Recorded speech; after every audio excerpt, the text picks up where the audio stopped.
Hello friends, ഇന്നത്തെ വീഡിയോയും എനിക്ക് വളരെ വളരെ സ്പെഷ്യൽ ആയിട്ടുള്ളൊരു വീഡിയോ കേട്ടോ. ഇത് കാണുമ്പോൾ തന്നെ നിങ്ങൾക്ക് മനസ്സിലായി കാണുമല്ലോ എന്തായിരിക്കും സ്പെഷ്യൽ എന്ന്. ഇതാ കണ്ടില്ലേ, 4 വലിയ ബാഗ് നിറയെയാണ് അമേരിക്കയിൽ നിന്ന് നമുക്ക് ഗിഫ്റ്റുകൾ അയച്ചു തന്നിരിക്കുന്നത്. സത്യം പറഞ്ഞാൽ ഇത് കണ്ടപ്പോൾ ഞാൻ ആകെപ്പാടെ ഞെട്ടിപ്പോയി. ഇതെന്തോ ഈ കാണുന്നത്, ഇത്രയും വലിയ ബാഗുകൾ നിറയെ ഗിഫ്റ്റുകളും. ഇത് കിട്ടിക്കഴിഞ്ഞപ്പോൾ ഇതെന്തോ ചെയ്യണം, എനിക്കറിയത്തില്ല. ഒരു വല്ലാത്ത അവസ്ഥ തന്നെയായിരുന്നു കേട്ടോ. നമ്മൾ ഒരിക്കലും പ്രതീക്ഷിക്കാതെ ഇത്രയും വലിയ സർപ്രൈസ് നമ്മുടെ ജീവിതത്തിൽ ആദ്യമായിട്ടാണ് കിട്ടുന്നത്. ഇതൊരു വല്ലാത്ത ഗിഫ്റ്റ് തന്നെയായിരുന്നു. ഏതാണ്ട് 150 കിലോ സാധനങ്ങളാണ് നമുക്കായിട്ട് അയച്ചു തന്നത്. ഇത്രയും വലിയ വമ്പൻ സാധനങ്ങളൊക്കെ ആരാണ് എനിക്ക് അയച്ചു തന്നതെന്ന് നിങ്ങൾക്ക് അറിയണ്ടേ? വളരെ നല്ല അമേരിക്കൻ വീഡിയോകളൊക്കെ ഇടുകയും യൂട്യൂബറും അമേരിക്കയിലെ തന്നെ നല്ലൊരു എഞ്ചിനീയറും കൂടിയായ ഷിബു ചേട്ടനാണ് ഈ ഗിഫ്റ്റുകളെല്ലാം നമുക്ക് നൽകിയത്. ചേട്ടൻ്റെ ചാനലിൻ്റെ പേരാണ് ട്രാൻസ് അറ്റ്ലാന്റിക് ക്രിയേഷൻസ്. ഇന്ന് നമ്മൾ കാണാനായിട്ട് പോകുന്നത് ഈ ഒരു ബാഗിൽ നിറയെയുള്ള ഗിഫ്റ്റുകൾ എന്തൊക്കെയാണെന്നുള്ളതാണ്. പിന്നെ പ്രത്യേകിച്ച് എടുത്തു പറയാനുള്ളത്, എല്ലാ ബാഗിലും ഗിഫ്റ്റുകളൊക്കെ വളരെ സേഫായിട്ട് നല്ലതായിട്ടാണ് പാക്ക് ചെയ്ത് വെച്ചിരിക്കുന്നത്. നമുക്ക് കിട്ടിയിരിക്കുന്ന ഒരു സാധനം പോലും അഴുക്കായിട്ടില്ല. അതായത് ഒന്ന് ചളങ്ങുകയോ പൊട്ടുകയോ ഒന്നും ചെയ്തിട്ടില്ല. എല്ലാം നല്ല ഫ്രഷ് ആയിട്ട് തന്നെയാണ് ഇരിക്കുന്നത്. ആദ്യം തന്നെ ഇതാ ചോക്ലേറ്റുകളാണ് ഞാൻ കാണിക്കാനായിട്ട് പോകുന്നത്. പല വെറൈറ്റി നല്ല ചോക്ലേറ്റുകളാണ് നമുക്ക് കൊടുത്തു വിട്ടിരിക്കുന്നത്. ഇതൊക്കെ ഇങ്ങനെ കൈ കൊണ്ട് കോരി എടുക്കാൻ പറ്റുക എന്ന് പറയുന്നത് തന്നെ ഒരു വലിയ ഭാഗ്യം തന്നെ കേട്ടോ. കാര്യം ഇത്രയും വില കൂടിയ അമേരിക്കയിലെ ചോക്ലേറ്റ്, നമ്മുടെ നാട്ടിലുള്ള ചോക്ലേറ്റുകളല്ല, എല്ലാം നല്ല നല്ല ടേസ്റ്റ് കൂടിയ ചോക്ലേറ്റുകളാണ് നമുക്ക് തന്നുവിട്ടിരിക്കുന്നത്. അപ്പോൾ ഈ ചോക്ലേറ്റുകൾ ഓരോന്നും ഞാൻ പറഞ്ഞു തരുന്നില്ല, ഞാൻ കാണിച്ചു തരാം എന്തൊക്കെയാണെന്നുള്ള കാര്യം. ഇതിൻ്റെ പേരൊക്കെ എല്ലാം കൂടി പറയാനായിട്ട് നമുക്ക് പറ്റുകയില്ല. അതുകൊണ്ട് ഞാൻ എല്ലാം ഒന്ന് കാണിച്ചാണ് തരുന്നത്. ഈ ചോക്ലേറ്റുകളെല്ലാം ഓരോന്നും സിബ്ലോക്ക് കവറിലാക്കി പ്രത്യേകം പാക്ക് ചെയ്തിട്ടായിരുന്നു അയച്ചു തന്നത് കേട്ടോ. അതുകൊണ്ട് ഒന്നും കേടായിട്ടില്ല. ഒരു മാസമെങ്കിലും എടുത്തെന്ന് തോന്നുന്നു ഇത് എൻ്റെ കയ്യിലേക്ക് കിട്ടാനായിട്ട്. ഇത് അയച്ചു തരികയായിരുന്നു കേട്ടോ. അപ്പം കുറേ ദിവസങ്ങൾ എടുത്തിട്ടാണ് ഇത് നമ്മുടെ കയ്യിൽ കിട്ടിയത്. എന്നിട്ട് പോലും ഒന്നിനും ഒരു കുഴപ്പവുമില്ല. എല്ലാം നന്നായിട്ട് തന്നെയാണ് ഇരിക്കുന്നത്. നമ്മൾ ആദ്യം കാണിച്ച ആ ബാഗിലെ മുഴുവൻ ചോക്ലേറ്റും കാണിക്കാൻ പറ്റത്തില്ല ഈ ഒരൊറ്റ വീഡിയോയിൽ. കാര്യം ഒരുപാട് ലോങ് ആയി പോകും വീഡിയോ. അതുകൊണ്ട് ഞാൻ വളരെ കുറച്ച് മാത്രമേ കാണിക്കുന്നുള്ളൂ.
അപ്പോൾ ഇന്ന് ഇത്രയും ഞാൻ കാണിക്കുന്നുള്ളൂ. ഇതിനകത്ത് ചിലതൊന്നും കാണിച്ചിട്ടില്ല, അതൊക്കെ നെക്സ്റ്റ് വീഡിയോയിലൂടെ കാണിക്കുന്നതായിരിക്കും.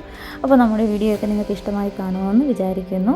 യുഎസ്എയിൽ നിന്ന് ഒരുപാട് ഗിഫ്റ്റുകളാണ് നമുക്ക് കിട്ടിയിരിക്കുന്നത്. എല്ലാം കൂടി ഒന്നിച്ച് കാണിക്കാൻ പറ്റത്തില്ല കേട്ടോ, ഞാൻ ആദ്യമേ പറഞ്ഞിട്ടുണ്ടായിരുന്നു. അപ്പോൾ ഇനിയുള്ള വീഡിയോസിലൊക്കെ ഓരോന്നായിട്ട് കാണിച്ചു തരുന്നതായിരിക്കും. വീഡിയോ നിങ്ങൾക്ക് ഇഷ്ടമായിട്ടുണ്ടെങ്കിൽ ലൈക്ക് ചെയ്യുക, അഭിപ്രായങ്ങൾ അറിയിക്കുക. വീഡിയോ കണ്ട എല്ലാ കൂട്ടുകാർക്കും താങ്ക്